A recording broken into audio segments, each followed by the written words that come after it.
Retirement Tips for Empty Nesters and Retirees by Jennifer Lang Financial Services. With the children now out of the house, financial priorities become more focused on preparing for retirement. At this stage, you may very likely be at the height of your earning power and fast approaching peak savings as you lay the groundwork for retirement. During this final leg to retirement, and throughout your retirement period, wealth protection is critical. The preservation of your assets will not be solely a function of your investment strategy, but will include a comprehensive insurance approach to protect you against an array of financial risks, most especially healthcare. In addition to wealth protection, you may also now be seriously contemplating a number of important estate and legacy objectives.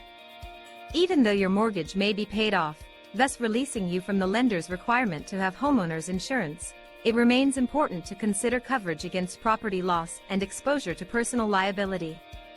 Now is an ideal time to review your policy, as the cost of replacing your home and the belongings contained therein may have grown over the years. Also, consider an umbrella policy, which is designed to help protect against the financial risk of personal liability.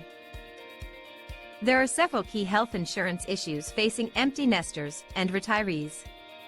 If you retire prior to age 65, when Medicare coverage is set to begin, you will need coverage to bridge the gap between when you retire and when you turn 65.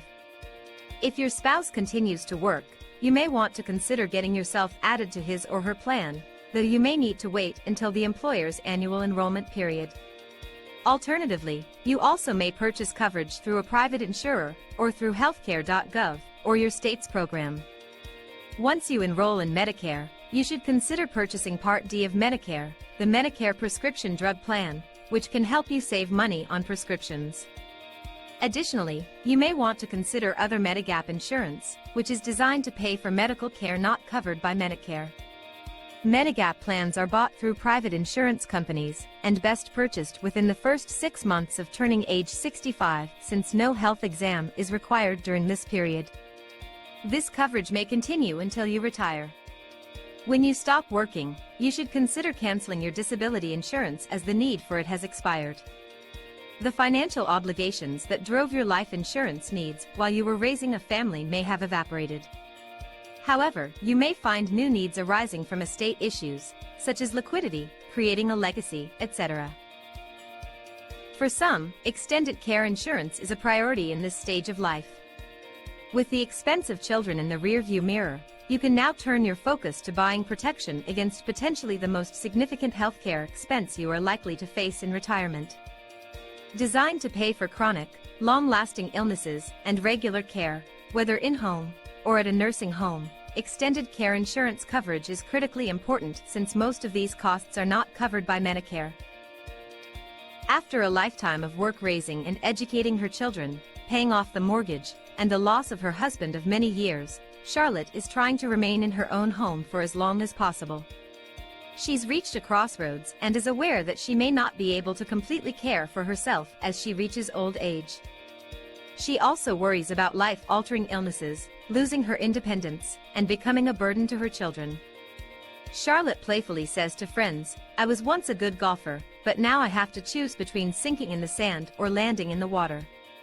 The baby boomer generation, because of the success of today's medical practitioners to prolong life, is contemplating how they will be cared for if they have a serious illness that requires long-term nursing care at home. Baby boomers seem to have a strong attachment to their homes, and Charlotte is no exception.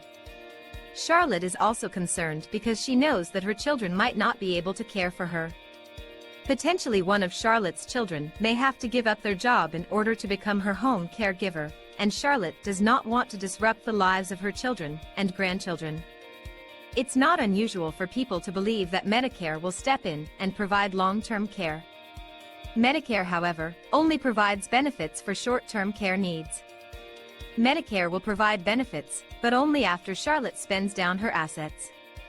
Charlotte has many decisions to make that will affect how she will live for the next 20 or more years.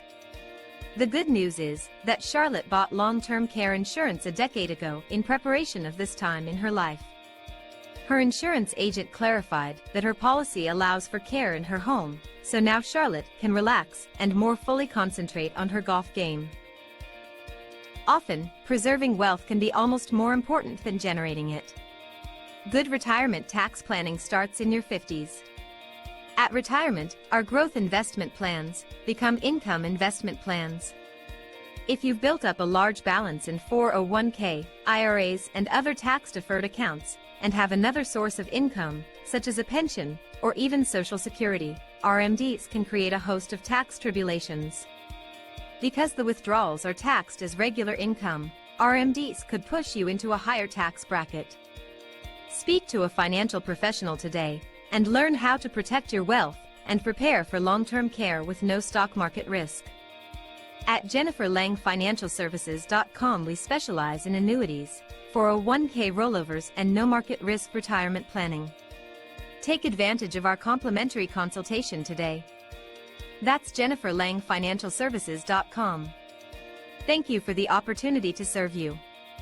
Have a great day.